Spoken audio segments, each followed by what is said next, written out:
أشهد أن لا إله إلا الله وحده لا شريك له وأشهد أن محمدا عبده ورسوله أما بعد فأعوذ بالله من الشيطان الرجيم بسم الله الرحمن الرحيم الحمد لله رب العالمين الرحمن الرحيم مالك يوم الدين إياك نعبد وإياك نستعين اهدنا الصراط المستقيم صراط الذين أنعمت عليهم غير المغضوب عليهم ولا الضالين. Bismillahirrahmanirrahim. Zoro sọ wípé a ti mẹ́nu bà àwọn nǹkan tí ó fa ogun Amr Assad ní kútúbà tí ó rí kọjá lọ ní ṣókí. Nígbà tí ó di mímọ̀ yìí pé àwọn ọ̀tá ti pinnu láti tún pẹ̀yìn dà lẹ́yìn ogun Uhud. Lẹ́yìn ogun Uhud wọ́n fẹ́ pẹ̀yìn dà láti lọ ṣe àkọlù fún Medina.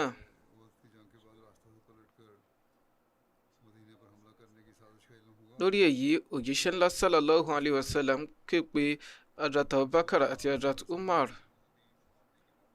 Wọ́n sì jẹ́ kí ọ̀rọ̀ sàbẹ̀ Mazani kí ó yé wọn. Wọ́n yànnàná àwọn nǹkan tí ẹni tó mú èrò yìí mú wá tí ó sọ. Báyìí àwọn méjèèjì sọ wípé èrè òjíṣẹ́ Ọlọ́run ọba ẹ bá jáde láti lọ kọjú àwọn ọ̀tá kí wọ́n bá ní àǹfààní láti ṣe àkọlù fún àwọn ọmọ wa. Nígbà tí òjíṣẹ́ ńlá sallallahu alayhi wa sallam kí ìrun fájìrì tán wọ́n pe àwọn ènìyàn jọ.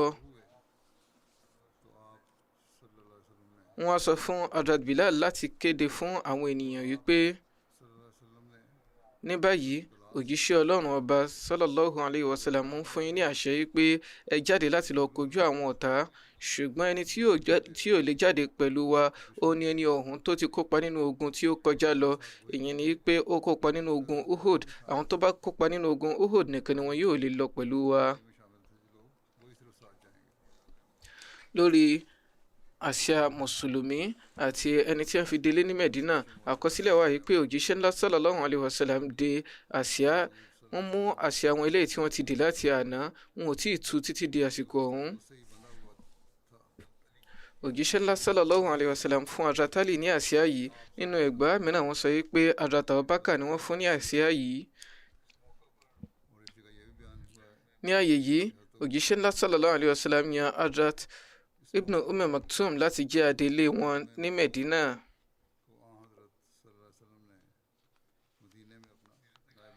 Àwọn onítàn ti kọ sílẹ̀ yìí pé ìgbésẹ̀ òjíṣẹ́ ńlá sallallahu alayhi wa sallam láti jáde tọpa àwọn ọ̀tá lọ ní èyí tí ó gbọngbọ́n jùlọ.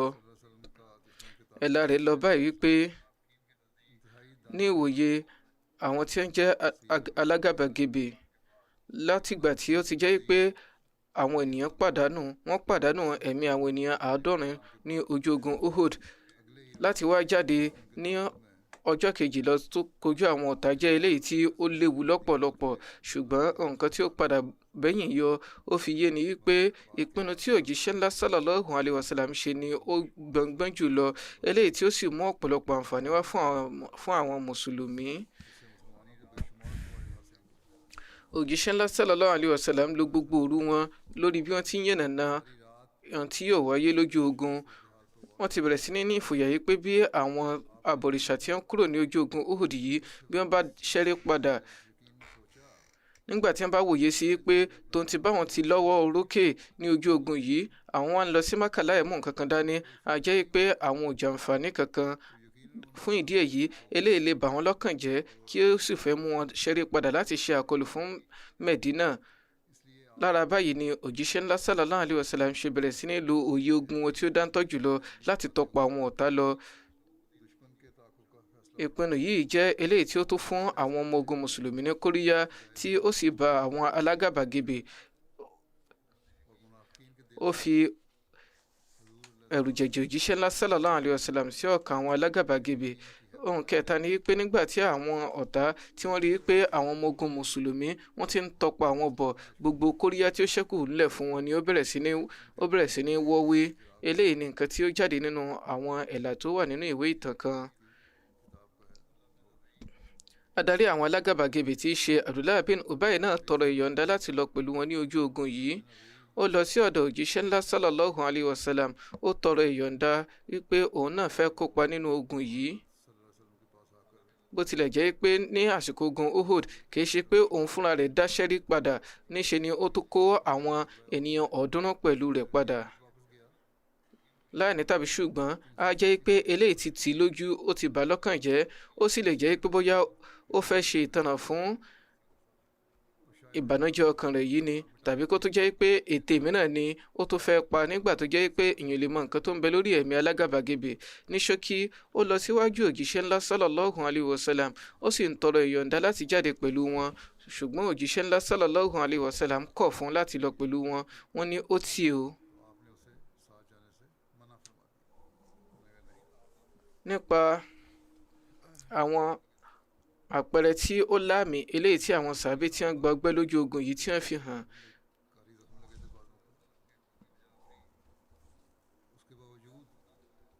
Lórí bí wọ́n ṣe jẹ́ pé òjíṣẹ́ ńlá sallallahu alayhi wa sallam, àkọsílẹ̀ wà báyìí wípé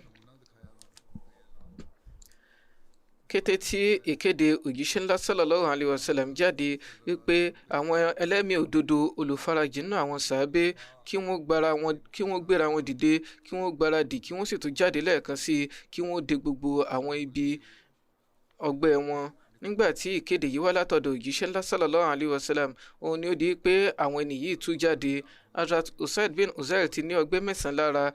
Wọ́n fẹ́ láti fi òrí síbi àwọn egbò yìí ní àsìkò náà, síbi àwọn ọgbẹ́ yìí ni ìròyìn bọ́ sí etí wọn. Wọn ò tiẹ̀ wulẹ̀ dúró láti lu orí ọ̀hún mọ́, níṣe ni wọ́n jáde ní tara ṣàṣà. Àwọn ènìyàn 40 náà àwọn Banu Salama, òun ni wọ́n ní ọgbẹ́ lójú ogun yìí. Àwọn náà sì gbéra dìde lẹ́sẹ̀kẹsẹ̀. Nígbà tí òjíṣẹ́ ńlá sallallahu alayhi wa sallam rí irú ìfarajìn wọn yìí, òjíṣẹ́ ńlá sallallahu alayhi wa sallam ṣe àdúrà fún wọn wípé Allahumma arham Bani Salama, èrè Olúwa bá a ṣe àánú àwọn Banu Salama. Tufai bin Nu'man ní ọgbẹ́ 13, Kharaz bin Sima ní ọgbẹ́ 10, Ka'b bin Malik ní ọgbẹ́ tí ó ju 10 lọ, Qutbah bin Amir ní ọgbẹ́ 9. Ṣùgbọ́n tó ń ti gbogbo eléyìí náà, àwọn mùsùlùmí tó dìde, wọ́n tara ṣàṣà pẹ̀lú àwọn ohun ìjà wọn. Wọn ò tiẹ̀ wulẹ̀ dúró láti fi òrí síbi àwọn egbò wọn, síbi àwọn ọgbẹ́ wọn mọ́. Ọlọ́run bá sọ nípa irú kóríyá tí ò lẹ́gbẹ́ yìí nínú ìgbóríyìn fún àwọn sàbí òjíṣẹ́ ńlá sallallahu alayhi wa sallam nínú ìwé rẹ̀, kí ó lè bàa jẹ́ pé ìgbóríyìn wọ̀nyí á máa wà títí láéláé. Ọlọ́run bá sọ wípé alladhina stajabu lillahi war rasuli min ba'di ma asabahumul qarhu.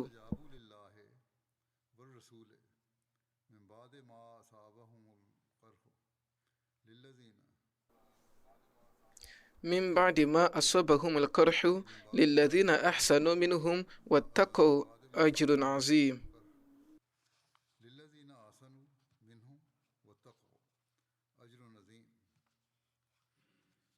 Àwọn ènìyàn tí wọ́n jẹ́ pé Ọlọ́run ọba àti òjíṣẹ́ rẹ̀, lẹ́yìn ìgbà tí wọ́n ti gba ọgbẹ́ sára, ẹ̀san rere ńlá ń bẹ fún àwọn tí wọ́n ṣe iṣẹ́ rere tí wọ́n sì ní ìpayà Ọlọ́run ọba nínú wọn.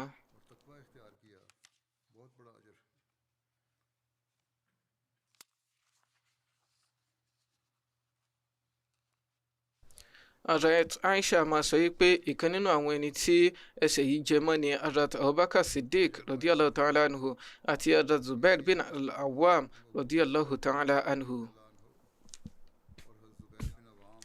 Ọ̀rọ̀ wà nípa Hazrat Jabir bin Abdullah tí wọ́n rí ìyọ̀ǹda láti lọ pẹ̀lú wọn ní ojú ogun yìí.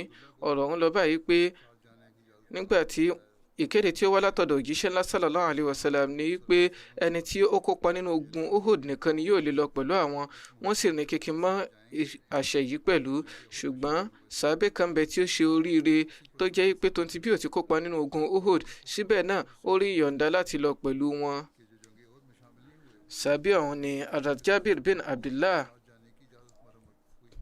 Ibn Ishaq àti Ibn Umar ní ẹ̀làbáyé wípé Jabir bin Abdullah lọ sí ọ̀dọ̀ òjíṣẹ́ ńlá sallallahu alayhi wa sallam sọ wípé eré òjíṣẹ́ Ọlọ́run ọba sallallahu alayhi wa sallam, olùkéde yín ti kéde báyìí wípé ẹni tí ó bá kópa nínú ogun tí ó kọjá lọ, ìyẹn nínú ogun Uhud nìkan ni yóò lè jáde pẹ̀lú wa ní ọjọ́ tèní.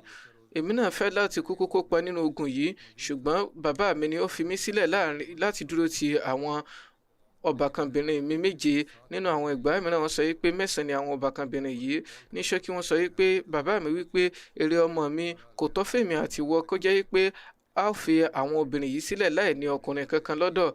Mo ní ìfòyà torí pé ẹni nílẹ̀ ni àwọn obìnrin yìí. Èmi sì fẹ́ láti lọ kópa nínú ogun pẹ̀lú òjíṣẹ́ ńlá sallallahu alayhi wa sallam. Eléyìí tí mi lè náni rẹ̀ ju ara mi lọ lórí èyí ni pé mi ò fẹ́ dá àwọn obìnrin yìí fi sílẹ̀, bẹ́ẹ̀ sì ni èmi náà fẹ́ kópa nínú ogun. Torí náà èmi á fẹ́ láti lọ kí ìwọ dúró sí ọ̀dọ̀ àwọn ọbàkanbìnrin rẹ. Èmi á lọ láti kópa ní ojú ogun pẹ̀lú òjíṣẹ́ ńlá sallallahu alayhi wa sallam. Wọ́n sọ pé nítorí èyí ni ó fún mi ní àǹfààní láti kópa nínú ogun ní àná, torí èmi fúnra mi náà fẹ́ kópa. Nígbà tí òjíṣẹ́ ńlá sallallahu alayhi wa sallam gbọ́ ọ̀rọ̀ Hazrat Jabir yìí tí ó kún fún ìfẹ́ àti ìwúrí tí ó péye, òjíṣẹ́ ńlá sallallahu alayhi wa sallam fún wọn ní ìyọ̀ǹda láti kópa ní ojú ogun yìí. Hazrat Jabir àti máa fi ọ̀rọ̀ yìí yangàn nígbà gbogbo yìí pé kò sí ẹni mìíràn tí ó jáde pẹ̀lú wọn ní ọjọ́ yìí láì jẹ́ pé ó kópa ní ojú ogun tí ó kọjá lọ yàtọ̀ sí èmi. Ọ̀pọ̀lọpọ̀ àwọn ènìyàn sì ni wọ́n tọrọ ìyọ̀ǹda láti lọ tó jẹ́ pé àwọn náà kópa nínú ogun yìí, ṣùgbọ́n òjíṣẹ́ ńlá sallallahu alayhi wa sallam kọ̀ fún wọn. Òjíṣẹ́ ńlá sallallahu alayhi wa sallam jáde nípò tí wọ́n ti ní ọgbẹ́ ní iwájú orí wọn. Wọ́n ní ọgbẹ́ níbi iwájú orí, bẹ́ẹ̀ sì ni eyín wọn kán. Wọ́n tún ní ọgbẹ́ níbi ìsàlẹ̀ ètè. Àwọn mìíràn sọ pé ètè méjèèjì ni. Bẹ́ẹ̀ ni wọ́n tún gba ọgbẹ́ níbi èjìká látàrí àkọlù Ibn Kamiya. Àwọn ojúgun wọn náà tún ní ọgbẹ́ pẹ̀lú. Òjíṣẹ́ ńlá sallallahu alayhi wa sallam wọ mọ́ṣáláṣí, wọ́n yan náfìlà méjì. Lẹ́yìn àwọn ènìyàn tí ń dúró dè wọ́n níta. Lẹ́yìn èyí òjíṣẹ́ ńlá sallallahu alayhi wa sallam mú ẹṣin wọn sakab, wọ́n sì bọ́ sí ibi ẹnu ọ̀nà mọ́ṣáláṣí. Nígbà tí òjíṣẹ́ ńlá sallallahu alayhi wa sallam lọ fún ogun yìí, ẹṣin kan ni ó wà lọ́dọ̀ wọn. Nígbà tí wọ́n lọ, wọ́n ti wọ àhámọ́ra ogun àti akoto ogun. Ojú wọn nìkan sì ni ó ṣí sílẹ̀ tí a lè rí. Ní àsìkò yìí pẹ̀lú òjíṣẹ́ ńlá sallallahu alayhi wa sallam pàdé Hazrat Talha bin Ubaidullah. Òjíṣẹ́ ńlá sallallahu alayhi wa sallam béèrè lọ́dọ̀ wọn wípé ilẹ̀ Talha, ohun ìjà rẹ̀ dà? Hazrat Talha sọ wípé tòsí ń bí ló wà. Báyìí ni wọ́n lọ ní kánmọ́nkóbó láti lọ kó àwọn ohun ìjà wọn. Bó tilẹ̀ jẹ́ pé Hazrat Talha ti gba ọgbẹ́ 9 sára ní ojú ogun Uhud sí àyà wọn nìkan, tó jẹ́ pé gbogbo ara yòókù náà sì tún kún fún ọgbẹ́ tí wọ́n lé ní 50. Hazrat Talha sọ pé mo ń ná ní ọgbẹ́ òjíṣẹ́ ńlá sallallahu alayhi wa sallam ju ọgbẹ́ tó ń bẹ lára tèmi lọ. Òjíṣẹ́ ńlá sallallahu alayhi wa sallam wá sí ọ̀dọ̀ mi. Bẹ́ẹ̀ ni wọ́n béèrè yìí pé ibo ló rò yìí pé àwọn ọ̀tá lè wà báyìí? Kí ni wòye rẹ̀ yìí pé ibo ni Abu Sufyan àti àwọn ọmọ ogun rẹ̀ yóò wà? Mo sọ yìí pé ọwọ́ odò ni wọ́n fẹ́ wà. Òjíṣẹ́ ńlá náà dáhùn pé ìwòye tó ń bẹ lọ́dọ̀ tèmi náà ní eléyìí. Lẹ́yìn náà òjíṣẹ́ ńlá sallallahu alayhi wa sallam sọ pé ní ti àwọn Kùrẹ́ṣì o, wọn ò ní irú àǹfààní báyìí láti ṣe báyìí pẹ̀lú wa mọ́ ní ọjọ́ iwájú, títí tí Ọlọ́run ọba yóò fi ìjọba Mákà, yóò ṣe fún wa ní ìborí Mákà, yóò fi ìborí Mákà lé wa lọ́wọ́. Nínú ẹgbàá mìíràn wọ́n sọ pé òjíṣẹ́ ńlá sallallahu alayhi wa sallam sọ fún Hazrat Umar wípé ìrẹ ọmọ Khattab, àwọn Kùrẹ́ṣì ò ní àǹfààní láti rí, wọn ò ní rí irú àǹfààní yìí lé wa lórí mọ́ títí tí a ò fi ẹnu wa kò Hajar Aswad, ìyẹn òkúta dúdú. Sabit bin Salba Khazrami ni wọ́n yàn ní òjíṣẹ́ ńlá sallallahu alayhi wa sallam yàn láti jẹ́ni tí yóò máa ṣe atọ́nà lọ sí ilẹ̀ Hamra al-Asad. Nínú ẹgbàá mìíràn wọ́n sọ pé Sabit bin Zahak ni. Èyí ni àwọn ẹgbàá méjì tí ó ń bẹ. Ní ààyè yìí òjíṣẹ́ ńlá sallallahu alayhi wa sallam fi àwọn sàbí méjì ránṣẹ́ láti lọ máa mọ ohun kan tí ó ń lọ níwájú. Ẹ̀la rẹ̀ lọ lẹ́kùnrẹ́rẹ́ báyìí pé òjíṣẹ́ ńlá sallallahu alayhi wa sallam fi àwọn ọmọ Sufyan méjì láti Banu Sham ní ìran Aslam ránṣẹ́, ìyẹn Salit àti Nu'man. Wọ́n sì tún mú ẹnì kẹta náà láti ìdílé Banu Umair nínú ìran Aslam eléyìí tí wọn ò dárúkọ rẹ̀. Àwọn méjì nínú wọn pàdé, wọ́n ká àwọn Quraishi mọ́ Amr al-Asad. Wọ́n rí wọn níbi tí wọ́n ti ń jíròrò lọ́wọ́. Àwọn Quraishi wọ́n fura sí wọn, wọ́n sì ṣe ikú pa wọ́n. Nígbà tí òjíṣẹ́ náà sàlám ṣe ìrìn àjò pẹ̀lú àwọn sàbẹ̀ wọn tí wọ́n sì lọ pàgọ́ sí Amr al-Asad, wọ́n sin àwọn méjèèjì yìí sí inú sàárè kan náà. Ọ̀rẹ́ ni àwọn méjèèjì yìí jẹ́ tẹ́lẹ̀. Ní ojú ogun yìí ọ̀rọ̀ tún wà nípa bí àwọn Ansari méjì náà ṣe ní ẹ̀mí ìfarajìn. Ọ̀nà wo ni wọ́n gbà láti ṣe ìrìn àjò lórí ẹsẹ̀ tó ń ti bí ẹ ti wà nínú ọgbẹ́? Ẹ̀la rẹ̀ lọ báyìí pé nígbà tí Hazrat Abdullah bin Sal àti Hazrat Rafi bin Sal láwọn tí wọ́n jẹ́ ọbàkan méjì láti ìran Banu Abdul Ashal nígbà tí wọ́n darí láti ojú ogun Uhud, wọ́n wà nínú ọ̀pọ̀lọpọ̀ ọgbẹ́. Wọ́n ti gba ọgbẹ́ púpọ̀ sára lójú ogun. Hazrat Abdullah ni ó ní ọgbẹ́ tí ó pọ̀ jù. Nígbà tí àwọn ọbàkan méjèèjì yìí tí wọ́n gbọ́ pé òjíṣẹ́ ńlá sallallahu alaihi wasallam tí wọ́n lọ sí ojú ogun, tí wọ́n sì gbọ́ àwọn àṣẹ àwọn ìlànà tí wọ́n fi lọ́lẹ̀ nípa ìkópa nínú ojú ogun yìí, báyìí nìkan sọ fún èkejì yìí pé mo fi Ọlọ́run bá ṣẹ̀rí, bí a ò bá lè lọ pẹ̀lú òjíṣẹ́ ńlá sallallahu alaihi wasallam lójú ogun yìí, àánú ńlá ni yóò jẹ́ fún wa. Èyí ni ìpele ìgbàgbọ́ wọn. Báyìí ni wọ́n bẹ̀rẹ̀ sí ní wòye sí wípé a ò ní ẹran ìgùn kankan eléyìí tí a lè gùn lọ, bẹ́ẹ̀ sì ni a ò mọ ọ̀nà tí a ó gbà láti gbé ìgbésẹ̀ yìí. Hazrat Abdullah sọ wípé dìde, jẹ́ kí a máa fẹsẹ̀ rìn lọ. Hazrat Rafi ń dáhùn wípé mo fi Ọlọ́run bá ṣẹ̀rí, mi ò tó ní ìkápá láti rìn báyìí níbi tí ọgbẹ́ mi le dé. Ipò yìí ni wọ́n wà ní ọjọ́ yìí. Ọbàkan wọn bá wọn sọ̀rọ̀ wípé a ó máa lọ ní tìkẹ́tìkẹ́, a ó sì dọ́dọ̀ òjíṣẹ́ ńlá sallallahu alaihi wasallam. Báyìí ni àwọn méjèèjì yìí wọ́n lọ tìkẹ́tìkẹ́, wọ́n ṣe lákàlákà lọ. Nígbà tí ó bá ti rí Hazrat Rafi, Hazrat Abdullah wọn pọ̀n wọn sẹ́yìn. Lẹ́yìn yìí wọ́n tó ra wọn rìn nígbà díẹ̀. Àwọn méjèèjì wà nínú ọgbẹ́ ní àsìkò yìí. Ẹni tí ara rẹ̀ dá díẹ̀, òun ni a máa pọn ìkejì ní ojú ọ̀nà yìí. Ṣùgbọ́n wọ́n rí i pé wọ́n tẹ̀síwájú láti máa lọ sí ọ̀dọ̀ òjíṣẹ́ ńlá sallallahu alaihi wasallam. Nítorí ipò lílẹ̀ tí wọ́n wà yìí, ìgbà mìíràn wọn ò tiẹ̀ ní lè gbéra mọ́ títí tó fi di pé alẹ́ ni wọ́n dé ọ̀dọ̀ òjíṣẹ́ ńlá sallallahu alaihi wasallam. Àwọn sàbẹ̀ ṣì ń dáná lọ́wọ́ ní àsìkò náà. Ìyẹn ni pé níbi tí wọ́n pàgọ́ sí, àwọn méjèèjì wá síwájú òjíṣẹ́ ńlá sallallahu alaihi wasallam ní òru yìí. Hazrat Abbad bin Bishir ni wọ́n yàn láti ṣe aṣọ́de fún ibi tí òjíṣẹ́ ńlá sallallahu alaihi wasallam wà. Nígbà tí wọ́n débẹ̀, òjíṣẹ́ ńlá sallallahu alaihi wasallam bi àwọn méjèèjì pé èmi ló dá yín dúró títí di àsìkò yìí. Àwọn méjèèjì yànnàná ara wọn lẹ́kùnrẹ́rẹ́. Lára báyìí, òjíṣẹ́ ńlá sallallahu alaihi wasallam ṣe àdúrà rí fún àwọn méjèèjì yìí pé bí ẹ̀yin méjèèjì bá ní ẹ̀mí gígùn, ẹ ó rí i pé ẹ ó máa rí ẹṣin, kẹ́tẹ́kẹ́tẹ́ àti ràkúnmí gùn. Ẹ̀yin ni ẹ ń ṣe lákàlákà débi báyìí nísìn, ṣùgbọ́n nígbà tí ẹ bá lẹ́mìí gígùn, ẹ rí irú àǹfààní yìí. Gbogbo àwọn ẹran ìgùn yìí ni yóò wà ní kápá yín. Ṣùgbọ́n tó wá sọ ní àlékún rẹ̀ yìí pé ṣùgbọ́n o, irú ìrìn àjò ọ̀hún kò ní dára tó eléyìí tí ẹ ṣe nínú lákàlákà tí ẹ bá dé bíbáyìí ní àsìkò yìí. Èyí ni pé ẹ̀san tí ẹ gbà fún ìrìn àjò yìí ó pọ̀ débi pé yóò tayọ gbogbo àwọn ohun ojúrere eléyìí tí ó ń bọ̀ lọ́jọ́ iwájú fún yín.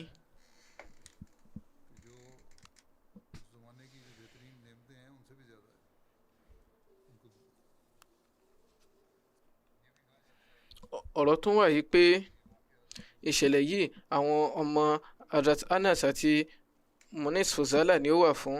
Ó ṣeéṣe kó jẹ́ pé àwọn méjèèjì náà ní ìṣẹ̀lẹ̀ yìí ń bẹ fún.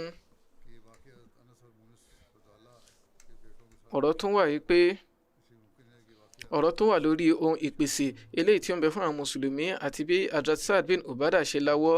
Ẹ̀la rẹ̀ lọ báyìí pé Hazrat Jabir bin Abdullah ni ó yànnàná báyìí pé nígbà tí a lọ fún ogun Amr al-Asad, ohun kan tí a ní láti jẹ tó wọ́pọ̀ láàrin wa ni dàbínù. Dàbínù ni à ń jẹ ní ọjọ́ yìí. Hazrat Saad bin Ubadah kó àwọn ràkúnmí 30 wá eléyìí tí wọ́n ru àwọn dàbínù tí a lò ní Hamdal Asad eléyìí tí ó pọ̀ fún wa lọ́pọ̀ yanturu. Ẹlẹ́gbàá sọ yìí pé wọ́n á máa dúnbù ràkúnmí ọjọ́ mìíràn 2 ọjọ́ mìíràn 3 eléyìí tí wọ́n ń jẹ pẹ̀lú àwọn dàbínù yìí. Èyí ni àwọn ẹran tí wọ́n ń jẹ pẹ̀lú àwọn dàbínù ọ̀hún.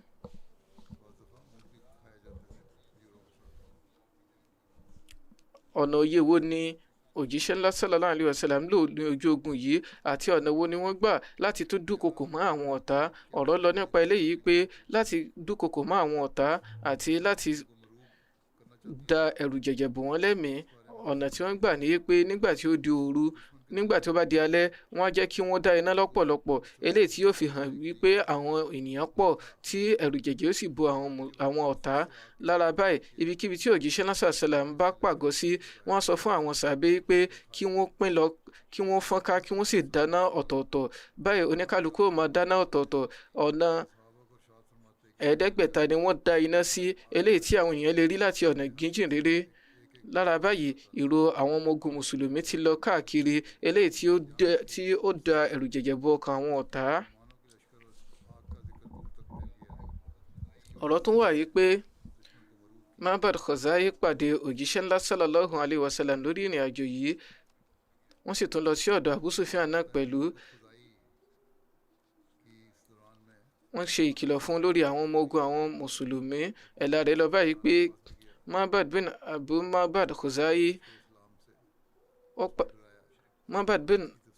Khuzai pàdé òjíṣẹ́ ńlá sallallahu alaihi wasallam.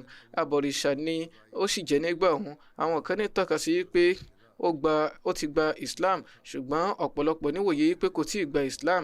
Lẹ́yìn ọ̀rẹ̀yìn ó padà wọnú Islam.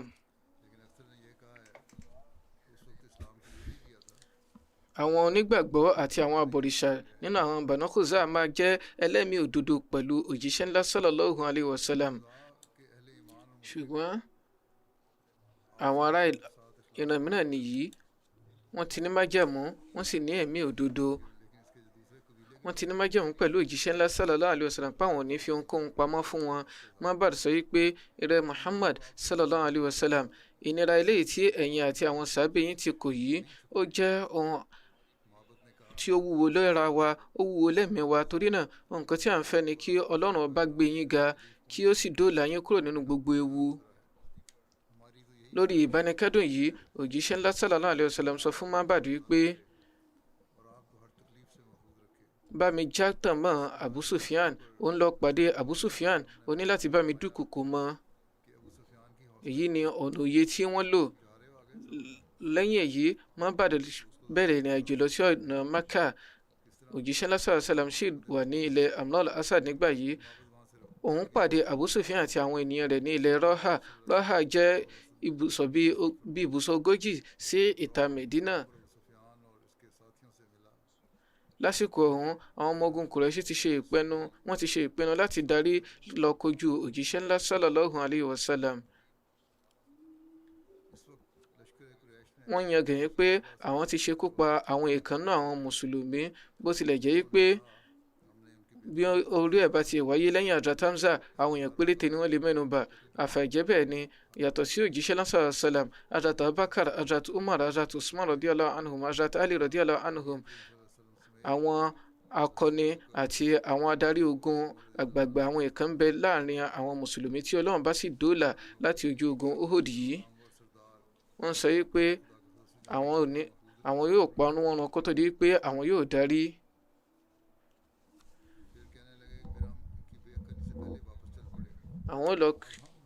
Àwọn yóò lọ ṣe ikú pa àwọn tí wọ́n ṣẹ́kù, àwọn yóò sì bọ́ nínú ìṣòro wọn báyìí. Nígbà tí Abu Sufyan rí Ma'bad, ó bẹ̀rẹ̀ sí ní sọ wípé Ma'bad eléyìí yóò ní àwọn ìró kọ̀ọ̀kan tí ó mú dání. Wọ́n sọ wípé Ma'bad, báwo ni nǹkan tí ó fi sẹ́yìn? Ó dà yín pé ó pe gbólóhùn láti dúnkokò mọ́ Abu Sufyan, sọ wípé mo rí Muhammad sallallahu alaihi wasallam àti àwọn ẹmẹ̀wà wọn nípò tó ṣe wípé àwọn ọmọ ogun tí ò ṣe kojú ó ní wọ́n wọ́ bọ̀ wá bá yín, eléyìí tí mi ríru wọn rí. Àwọn ènìyàn Aus àti Khazraj tí wọ́n fi sẹ́yìn níṣáájú, àwọn náà ti parapọ̀ mọ́ wọn pẹ̀lú. Eléyìí ni gbogbo àwọn àlọ́ tó ń bẹ̀rẹ̀ sí ní pa lọ́dọ̀ tirẹ̀. báyìí wọ́n ti ṣe májẹ̀mú wípé àwọn ò ní láéláé darí títí tí àwọn yóò ṣe gbẹ̀san lára yín, àwọn yóò ṣe ká yín mọ́, àwọn yóò sì gbẹ̀san lára yín.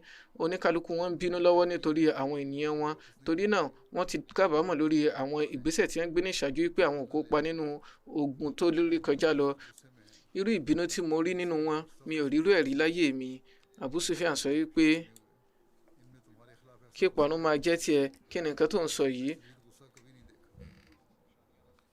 Ó jọ wípé ò fẹ́ kúrò níbí báyìí tí wàá ṣe rí wájú ẹṣin bí? Èyí ni ọ̀nà èdè tí ó ń lò. Èyí ni pé kò sí ṣẹ̀rí padà láì pa wọ́n run. Wọ́n fi Ọlọ́run bá ṣẹ̀rí, a ti ṣe ìpinnu wípé a ó lọ pa wọ́n run. Mábàdí sọ fún yín pé mò ń gbà ọ́ níyànjú láti dẹ́kun eléyìí torí ìran tí mo rí ó ti ṣe níkànpá fún mi láti kéwì báyìí.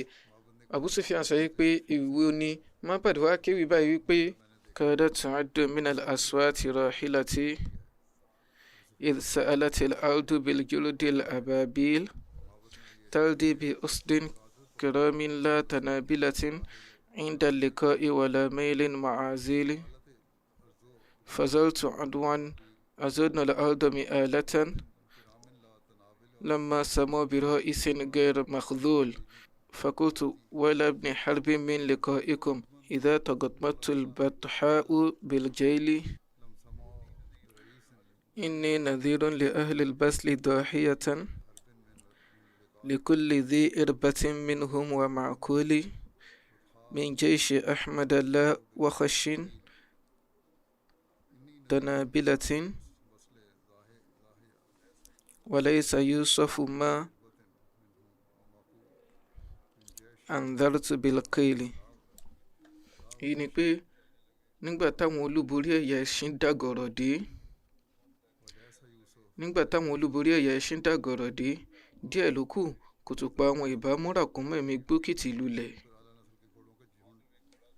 Ẹṣin kan ṣoṣo ló kù wà níbẹ̀, ṣùgbọ́n òun sọ lásọ̀rẹ́gẹ ní ọ̀nà báyìí láti lè bá dúkòkò máwọn ẹni ọ̀hún. Níṣẹ́ ló ń sọ wípé àwọn kìnìún ni wọ́n gbèrú lákọni ogun, wọn ò kéré, wọn ò wá láì dira ogun, bẹ́ẹ̀ wọn kì í ṣe dọ̀bọ́dé lórí ẹṣin. Èyí ni wípé tọ̀sán-tọfà tìdà ni wọ́n kó wá ni wọ́n fi dira ogun dé. Èyí ló mú mi tara ṣẹ̀ṣẹ̀ wá kébò sí. Níṣẹ́ ló jọ pé túẹ́túẹ́ ni lè ń hú lábẹ́ àwọn ẹṣin tán ru àrọ̀ ní akọni ogun akẹ́mẹ̀wà ṣọ̀wọ́. Mo bá bára mi wípé ẹ̀yin ọmọlẹ́yìn ogun yìí, ìparun ìjà ni yóò rẹ́yìn ọmọ Harbu, ìyẹn Abu Sufyan. Nígbà tí jìnnìjìnnì ogun náà bá kalẹ̀, ìkìlọ̀ mi lọ fún gbogbo ọlọ́gbọ́n inú àmọ̀ye òde ìran Kùrẹ́ṣí lójú àwọn ọmọ ogun Ahmad sallallahu alayhi wa sallam. Ọmọ ogun ò ní fà, ọmọ ogun ò lè kánná. N ò rẹ́yọ ọ̀rọ̀ tó péye fi ṣàpèjúwe àwọn ọmọ ogun tí mò ń kébò sí wọn fún yín. Àwọn ọ̀rọ̀ ewì tí Mábàdí fi lọ́lẹ̀ yìí àti ọ̀nà tí ó gbàgbé wọn kalẹ̀ ni ó dúnkokò mọ́ Abu Sufyan àti àwọn ọmọ ogun rẹ̀. Báyìí ni Abu Sufyan wò wípé nǹkan tí ó dára jù lọ fún òun ni kóun tètè dé Mákà pẹ̀lú àwọn ọmọ ogun òun ní kánmọ́nkóbó. Ìtọ́ka kan wá láti ọ̀dọ̀ àwọn ẹ̀ka ìwádìí lórí eléyìí wípé gbólóhùn tí òjíṣẹ́ lásán àṣàlám sọ fún Mábàdí wípé kó sọ Abu Sufyan ní onírẹ̀wẹ̀sì. Àwọn ìwé ìtàn kan mẹ́nubà, àwọn kan sì mẹ́nubà. Wọ́n sọ wípé nǹkan tí ó ṣeé ṣe ni wípé ní bóyá òjíṣẹ́ lásán àṣàlám sọrú gbólóhùn báyìí ní ọ̀nà òye ogun. Ó sì tún ṣeé ṣe náà kó jẹ́ wípé òjíṣẹ́ lásán àṣàlám ò sọ nǹkan kan báyìí fún Mábàdí, ṣùgbọ́n torí pé agbọ̀rọ̀dùn ni ó jẹ́ fún àwọn mùsùlùmí ni Ọlọ́run ṣe fi sí lórí ẹ̀mí tó yẹ sọ gbogbo eléyìí fún Abu Sufyan.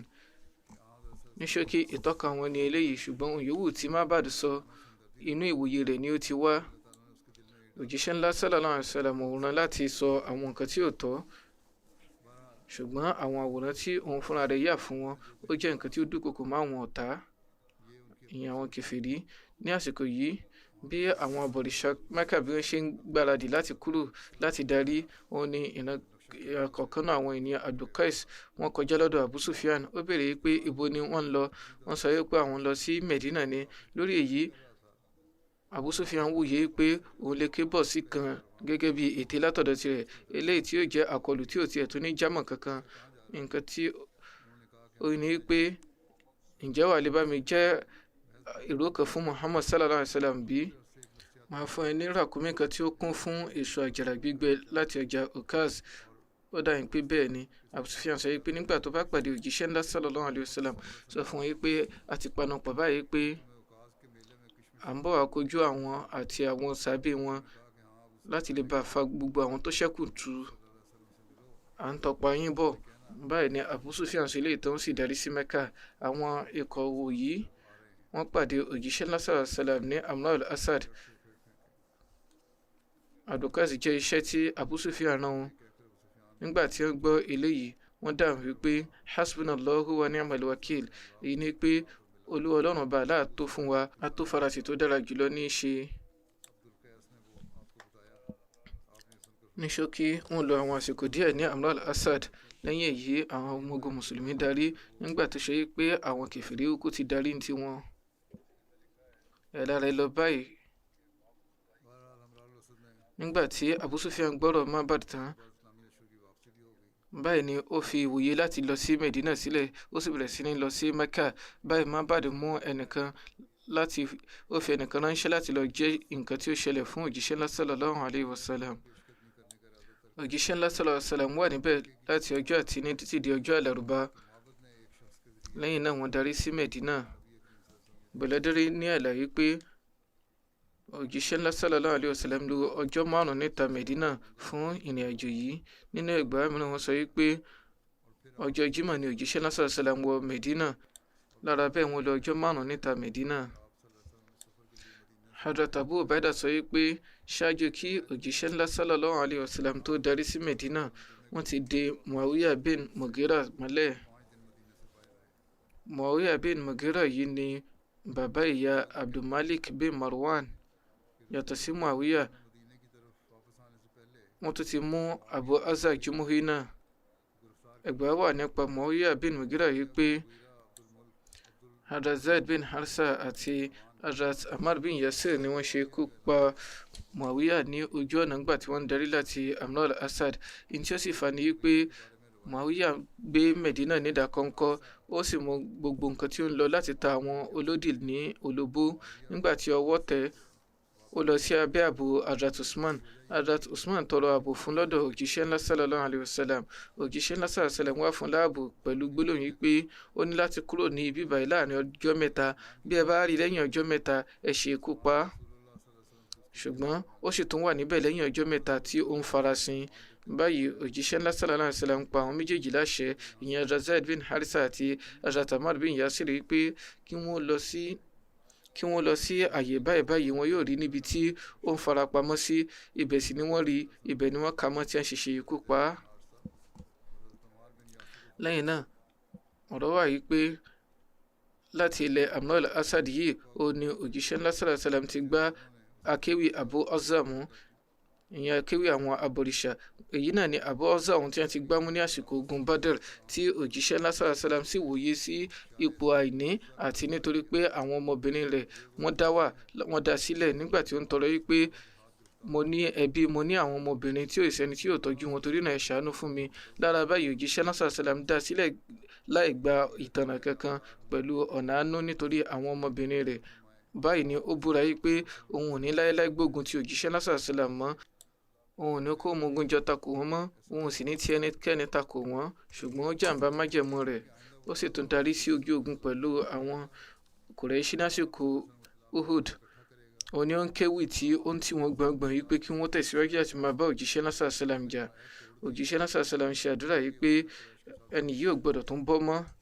Báyìí ni ọwọ́ tẹ̀.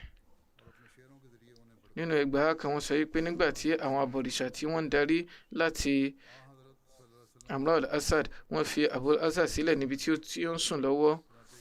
Òun tẹ̀síwájú láti máa sùn lọ́wọ́ gbogbo àwọn àsìkò ọ̀hún. Atasim bin Sabit ni wọ́n sọ wípé wọ́n gbá wọn mú. Àwọn nìkan ni abọ̀rìṣà tí wọ́n dá mú ní ojú ogun yìí. nínú ẹgbàá mìíràn sọ pé Hazrat Umar bin Abdullah ni wọ́n gbá wọn mú. Lẹ́yìn ìgbà tí wọ́n gbá wọn mú tán wọ́n gbọ́ Abul Asad lọ síwájú òjíṣẹ́ ńlá sallallahu alayhi wa sallam. Nígbà tí ó rí wọn wọ́n sọ wípé ìrẹ Muhammad sallallahu alayhi wa sallam ẹ bá fi mí sílẹ̀, ẹ ṣàánú mi nítorí àwọn ọmọ mi, ẹ dá mi sílẹ̀. Mo ṣe ní májẹ̀mú wípé mi ò ní láéláé dẹ́rù eléyìí wò mọ́ ní ọjọ́ iwájú. Òjíṣẹ́ náà sallam dáhùn pé láéláé mo fi Ọlọ́run bá ṣẹ̀rí, ojú rẹ̀ ò tó ní rí Mákà mọ́. Nínú ẹgbàá mìíràn wọ́n sọ wípé pẹ̀lú orúngbọ̀n rẹ̀ kọ́ ni yóò ṣe sọ níwájú Hajar Aswad lọ́jọ́ iwájú wípé ó tan Muhammad sallallahu alayhi wa sallam jẹ. Lẹ́yìn èyí wọ́n dojú kọ Hazrat Zaid, wọ́n sì fún wọn láṣẹ wípé kí wọ́n ṣe ikú pa. Nínú ẹgbàá mìíràn wọ́n sọ wípé Hazrat Asim bin Sabit wọ́n fún ní àṣẹ yìí. Lẹ́yìn èyí wọ́n sọ wípé mùmínì ò lè bọ́ sínú páńpẹ́ ihò kan náà lẹ́ẹ̀mejì. A máa mẹ́nuba nǹkan tí ó ṣẹ́kù ní ọjọ́ iwájú inshallah.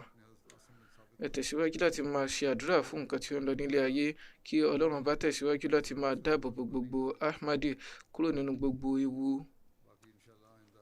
Ní àsìkò yìí màá ní láti kí janaza kan èyí tí ó jẹ́ ti Mukarram Faraz Ahmad Tahir láti Australia. Wọ́n papòdà, wọ́n fi kú ṣẹ̀rí ní ọjọ́ tí ó kọjá lọ. Gẹ́gẹ́ bí nǹkan tí ó wà nínú ìjábọ̀, ó lọ wípé ní Bundai, nínú ọjà ńlá kan ní Bundai, ó ní ará Australia kan ṣe àkọlù fún wọn. Inna lillahi wa inna ilayhi raji'un. Olóògbé ń ṣiṣẹ́ gẹ́gẹ́ bí aláàbò níbi ọjà ńlá yìí. Ọmọ 30 ọdún ni wọ́n jẹ́ tí wọ́n sì tí ì ṣe yìgì. Nínú àkọlù yìí èèyàn 12 ni wọ́n gba ọgbẹ́, 6 nínú wọn ni ó kú. Nínú àwọn 6 tí wọ́n kú yìí obìnrin 5 wà. Faraz Ahmad Tahir Sahib jẹ́ ará ilẹ̀ Rọ́bùà láti ìpilẹ̀ṣẹ̀. 2018 ni wọ́n kúrò ní Pakistan lọ sí Sri Lanka. Wọ́n lò ọdún 4 níbẹ̀. Lẹ́yìn èyí ní ọdún tí ó kọjá lọ lábẹ́ UNHCR wọ́n lọ sí Australia. Ní oṣù tí ó kọjá lọ yìí ni olóògbé gba ẹ̀rí ìyọ̀ǹda iṣẹ́ ààbò. Ọjọ́ tí wọ́n papòdà yìí ó jẹ́ ìgbà àkọ́kọ́ tí wọ́n yóò ṣiṣẹ́ ní ọ̀sán ní ẹnu iṣẹ́ wọn. Òru ni iṣẹ́ wọn máa ń jẹ́ tẹ́lẹ̀. Ìgbà àkọ́kọ́ tí wọ́n yóò ṣiṣẹ́ ní ọ̀sán ní eléyìí.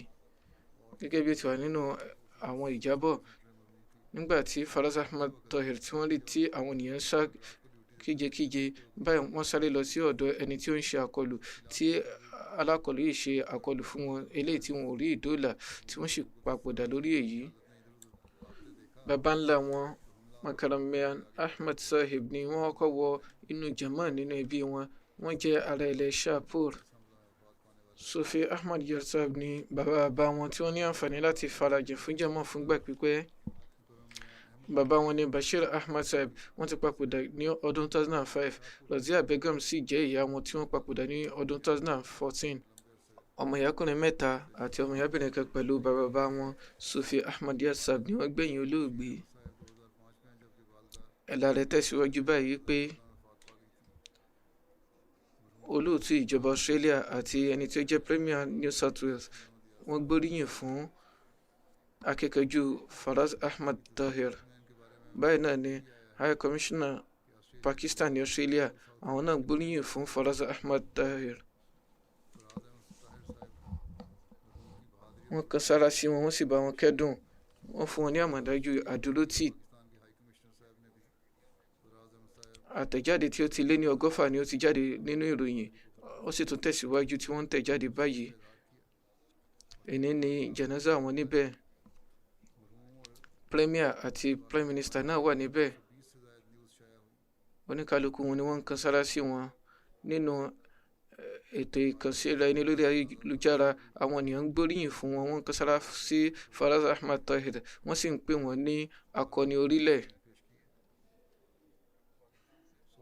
Ìfarajìn wọn yìí jẹ́ kó yé ni wípé wọn ò fi Pakistan sílẹ̀ nítorí ìbẹ̀rù ikú, bí ó ṣe àwọn gbèdéke tí wọ́n fi de àwọn Ahmadi, òun ni wọ́n fẹ́ láti kúrò lábẹ́ ibi tí wọ́n ti nílé polongo orúkọ Ọlọ́run ọba àti òjíṣẹ́ ńlá sallallahu alayhi wa sallam.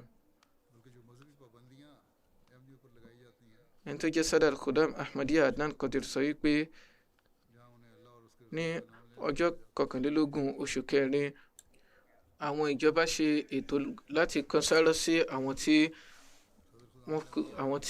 wọ́n papòdà ní inú ìṣẹ̀lẹ̀ yìí.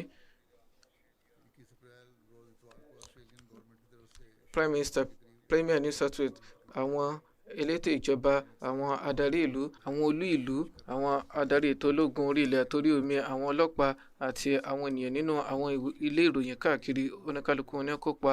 Wọ́n sì pe àwọn ènìyàn nínú jàmáà náà sí inú ètò yìí. Ẹ̀gbọ́n Mudassar Bashir sọ wípé láti kékeré ni olóògbé ti jẹ́ni tó jáfáfá tá a sì máa pàdé àwọn ènìyàn tọ̀yàtọ̀yà. Ọmọ ọdún 11 ni wọ́n wà nígbà tí bàbá wa papòdà. Wọ́n wí pé ẹ̀gbọ́n wa Muzaffar Ahmad Sahib ni ó tọ́jú wa gẹ́gẹ́ bí bàbá. Olóògbé a máa ṣàránṣẹ́ fún ẹ̀gbọ́n wa tó ti bí wọ́n ti ń kẹ́kọ̀ọ́ lọ́wọ́. Wọ́n sì jẹ́ni tó nífẹ̀ẹ́ àwọn ọbàkan wọn lọ́pọ̀lọpọ̀. Wọ́n jẹ́ni tí ẹni jẹ́jẹ́ ẹni tó lọ́yàyà. Wọ́n sì kanra mọ́ ohunkóhun tí àwọn ọbàkan wọn bá ṣe. Olóògbé a máa kópa takuntakun nínú àwọn ojúṣe jàmáà ní òdiwọ̀n ìgbà tí wọ́n wà ní Pakistan àti nígbà tí wọ́n wà ní Sri Lanka àti lẹ́yìn náà Australia. Ibikíbi tó máa wọn máa farajìn fún àwọn ojúṣe jàmáà lọ́pọ̀lọpọ̀. Wọ́n ní ìfarajìn tí ó dánmọ́rán fún ètò kìláfà tìfẹ́tìfẹ́. Ohun kan tí wọ́n máa wí ni pé nígbà táwọn bá ti rí ààyè ìgbélùú, àwọn lọ sí London láti pàdé Khalifa àsìkò. Àbúrò wọn Shiraz Ahmad sọ wípé wọ́n máa ka Al-Qur'ani ní ọ̀nà tí ó rẹwà lọ́pọ̀lọpọ̀. Wọ́n máa kí ìrun déédéé. Murabi Kamran Bashir Sahib kọ wípé mo rí ẹwà kan nínú olóògbé wípé wọ́n máa ṣe àpọ́nlé àwọn murabi àti àwọn òṣìṣẹ́ jàmáà lọ́pọ̀lọpọ̀.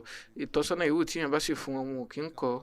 Bẹ́ẹ̀ bá pè tó yé wọn lórí ohun kùdìẹ̀kudiẹ kan, wọn ò ní rí gẹ́gẹ́ bí tí ò tọ́.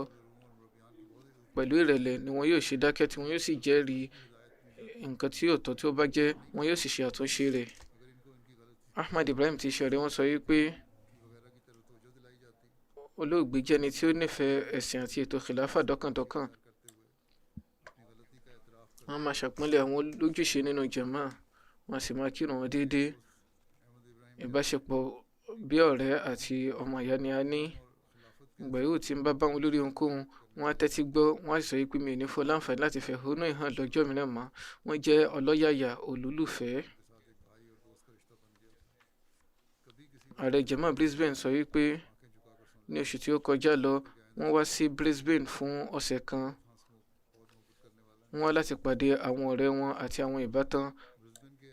Wọ́n wí pé bàbá rẹni tí ó ní ìbínú kankan àbí ẹ̀hónú kankan nípa mi, mo wá láti ṣe ìpẹ̀tù sí ni. Torí náà wọ́n tẹ̀síwájú láti máa tọrọ àforíjìn léraléra. Ó wá dà gẹ́gẹ́ bí ìgbà tí wọ́n á dágbére fún oníkálukú ni. Wọ́n ní ọ̀rẹ́ kan tí í ṣe Shajar Ahmad pé oníṣẹ́ takuntakun onígboyà ni wọ́n jẹ́. Aláàbò kejì tí òun náà ní ọgbẹ́ pẹ̀lú wọn. Wọ́n wí pé nígbà tí ẹni yìí wọ inú ibùsọ̀ ńlá yìí tí àwọn èèyàn sì bẹ̀rẹ̀ sí ní sáré lọ, olóògbé ṣe gbìyànjú láti lọ dá lọ́nà. Ó dúró síwájú rẹ̀. Báyìí ni ó dáàbò bo ará yòókù pẹ̀lú bí ó ti fi ẹ̀mí ara rẹ̀ lélẹ̀. Ní orí ètò ìkànsí ayélujára, àwọn ènìyàn gbóríyìn wọn kan sára sí Faraz Ahmad Tahir. Chris Murphy kọ báyìí ní tirẹ̀ wípé ṣáájú kí wọ́n tó ṣe àkọlù, mo rí ẹnìkan tí ó múra lọ́nà tí ó dára, yẹn Faraz Tahir, tí ó ń ṣe ìdáàbò lẹ́nu iṣẹ́ rẹ̀. Akọni ni ó jẹ́ tí ó fi ẹ̀mí ara rẹ̀ lélẹ̀ láti dáàbò bo ará yòókù. Arábìnrin kan, Rebecca Ribas, kọ wípé Faraz Tahir tó fi orílẹ̀ rẹ̀ sílẹ̀ láti bọ́ lọ́wọ́ ìwà ìbàjẹ́ kí ó lè bá rí àlàáfíà àti ọjọ́ iwájú tí ó dára. Ẹni tí ó nítẹ̀wọ́gbà ní láàrin àwùjọ rẹ̀, ó fi ẹ̀mí rẹ̀ lélẹ̀ láti dáàbò bo ará yòókù. Mo ń bá àwọn ènìyàn rẹ̀ kẹ́dùn. Ọ̀pọ̀lọpọ̀ àwọn ènìyàn ni wọ́n kọ oríṣiríṣi nǹkan báyìí ní àwọn tí wọ́n rí ìṣẹ̀lẹ̀ tí ó wáyé níbi ibùsọ̀ ńlá yìí.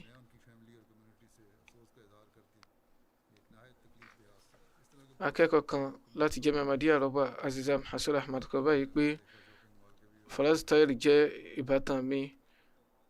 Ènìyàn rere ni, a máa kírun déédéé, a sì máa ní kíkí mọ́ fún àwọn ará yòókù náà. Ìgbà yóò tí a bá pàdé, tọ̀yàyà ni. Wọ́n máa ń rí mi gẹ́gẹ́ bí àbúrò. Bí wọ́n bá ní láti fún mi lágbòye ohunkóhun, tìfẹ́tìfẹ́ ni wọ́n á ṣe. Wọ́n máa sọ nígbà gbogbo wípé mò ń ṣàdúrà fún yín, ẹ̀yin náà máa ṣàdúrà fún mi náà. Wọ́n ní pé ọjọ́ tí wọ́n fi kú ṣẹ̀rí yìí wọ́n pè ó jẹ́ aago 4 ní Australia nígbà náà.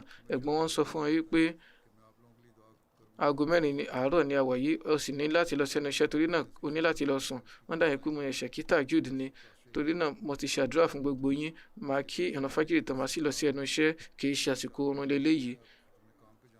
Èyí ni ọjọ́ àkọ́kọ́ tí wọ́n ní iṣẹ́ ní ojú ọjọ́, òru ni wọ́n máa níṣẹ́ tẹ́lẹ̀. Wọ́n rí pé eléyìí ni ìfikúṣẹ̀rí kẹta nínú ẹbí wa. Ìbátan mi àkọ́kọ́ Muhammad Nausab ní Orangi ní Karachi ní ọjọ́ 11 oṣù kẹsàn-án ọdún 2012. Lẹ́yìn ìbátan mìíràn Ijaz Ahmad Saheb ní ọjọ́ 4 oṣù kẹsàn-án ọdún 2013 ní Orangi ní Karachi. Faraz Ahmad Saheb náà ti lọ báyìí. Gẹ́gẹ́ bí mo ṣe sọ, eléyìí fi hàn yí pé wọn ò kúrò ní orílẹ̀ wọn nínú ìbẹ̀rù ikú, bí ó ṣe pé wọ́n wá fún òmìnira ẹ̀sìn ni.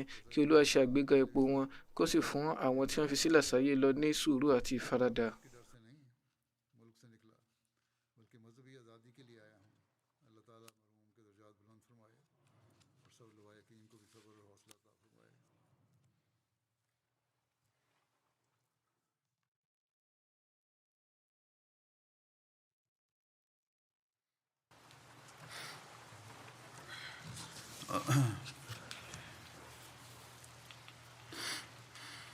الحمد لله نحمده ونستعينه ونستغفره ونؤمن به ونتوكل عليه ونعوذ بالله من شرور أنفسنا ومن سيئات أعمالنا.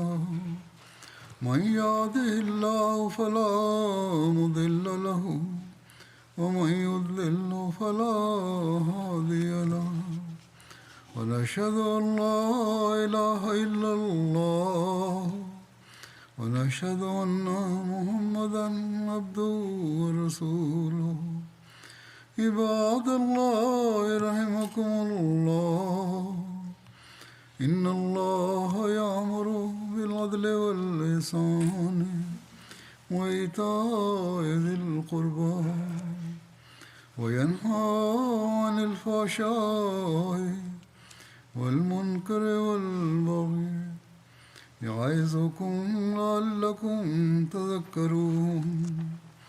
اذكروا الله يذكركم وادعوه يستجب لكم ولذكر الله أكبر.